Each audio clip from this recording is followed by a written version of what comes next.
semua diatur ya di dalam undang-undang ya.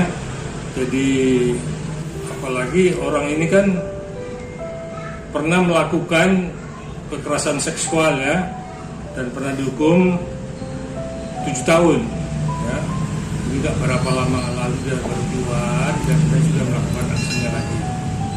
Ternyata orang yang sama, makanya ini dalam kategori residivis karena melakukan hal yang serupa.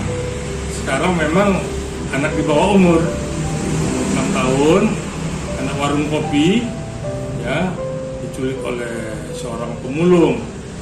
Nah, kita nggak tahu itu maksud dan tujuannya. Yang jelas penculikannya itu dia udah kena pasal 330 ya, ayat 1 dengan ancaman hukumannya itu 9 tahun ya, Undang-Undang KUH pidana. Di pasal di Undang-Undang Perlindungan Anak ini bisa, kalau ternyata terbukti dia melakukan pedofil, dia ini bisa diancam hukuman 20 tahun dan hukuman tambahan itu dikebiri ya.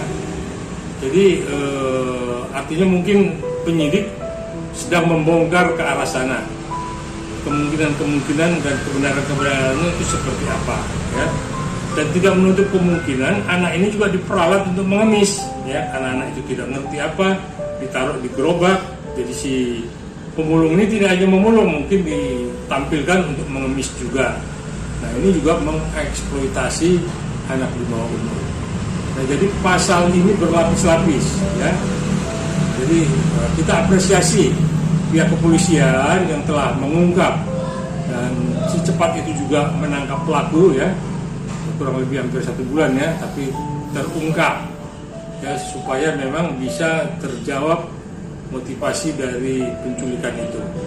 Nah, nanti ke depannya ini kita lihat langkah apa yang memang ternyata hasil penyidikan polisi, hasil penyelidikannya itu seperti apa, apakah ada pedofilnya atau motivasi yang katanya dibilang dia kangen sama anaknya. Ini yang kita masih artinya berharap pihak kepolisian dapat membongkarnya. Oh, itu dilakukan oleh orang yang sama dan berkali-kali, maka ini udah semacam penyakit ya. Penyakit ya, mungkin ada kelainan-kelainan, kita nggak tahu ada kelainan seks atau kelainan apa ya. Tapi yang jelas perbuatannya ini adalah orang yang memang perbuatan yang patut dihukum seberat-beratnya. Kalau ternyata dia itu melakukan kekerasan seksual, memang harus dikebiri, dihukum 20 tahun ya, dan dikebiri. Itu Undang-Undang Perlindungan Anak yang baru. Jadi saya sebagai praktisi hukum, karena ini baru diungkap, saya masih mengikuti perkembangannya seperti apa.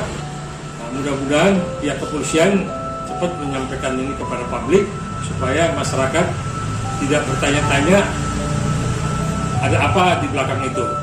Ya, memang saran saya kepada ibu rumah tangga khususnya ya, untuk lebih berhati-hati ya, dan jangan lengah kepada anak-anaknya yang di bawah umur ya. Jadi tidak hanya dengan penculikan aja, hal-hal lain juga bisa terjadi kalau kita memang tidak waspada dengan anak-anak kita, khususnya yang di bawah umur. Balita-balita itu benar-benar diawasi. Karena sekarang motivasi menculik anak itu macam-macam. Diperdagangkan, diambil organnya, diperalat, dieksploitasi, segala macam lah. Hal-hal yang paling buruk yaitu di pedofil itu. Inilah yang kita himbau ibu-ibu ya, supaya waspada. Karena semua kejahatan itu ada di samping kita ketika kita lengah. Ketika kita waspada, ya kita awasi semua, ya mungkin itu akan jauh dari sekitar kita. Siap biasa ganti-ganti nama kan, ya hari ini namanya siapa, lusa namanya siapa, tahun depan namanya siapa, artinya dia selalu merubah namanya supaya memang tidak mudah dilacak. Ya, ternyata kan polisi kan punya DNA-nya ada, datanya pun ada. Jadi orang yang pernah melakukan itu, data itu tidak akan pernah hilang dari pihak kepolisian. Polisi kita udah canggih sekarang. punya alat untuk mentes itu, sehingga yang dilakukan hari ini oleh siapa beberapa tahun kemudian dilakukan oleh orang yang berbeda, ya itu ketahuan juga, apalagi orang yang sama. Dari sidik jarinya, dari fotonya, dari DNA-nya, dari segala macam cara polisi sudah maju dengan perkembangan teknologinya. Oke, pikir memang biasanya orang yang terdekat lah ya, yang selalu punya niat jahat, ya. Tidak diikuti orang susah, di orang menengah atau orang atas. Musuh yang terdekat adalah orang yang ada dekat kita.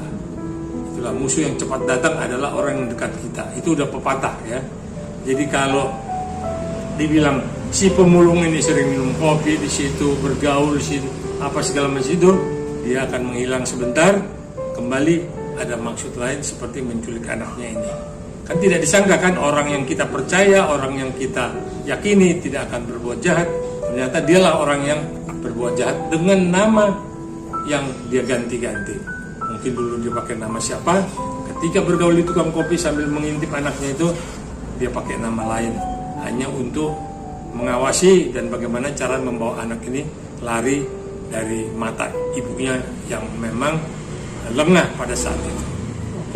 Mungkin kalau anaknya tidak nurut ya, atau tidak bisa diatur, mungkin dia akan melakukan kekerasan ya. Kita kekerasannya juga tidak tahu, apa dipukulin atau dipaksa. Inilah yang kita serahkan semua kepada yang berwajib untuk bisa mengungkap ini, apakah ada kekerasan, baik itu kekerasan seksual, kekerasan fisik atau kekerasan mental. Karena orang-orang yang tidak pakai otak ya inilah ya, seperti pemulung ini tidak pakai otak tetapi selalu mindsetnya itu jahat.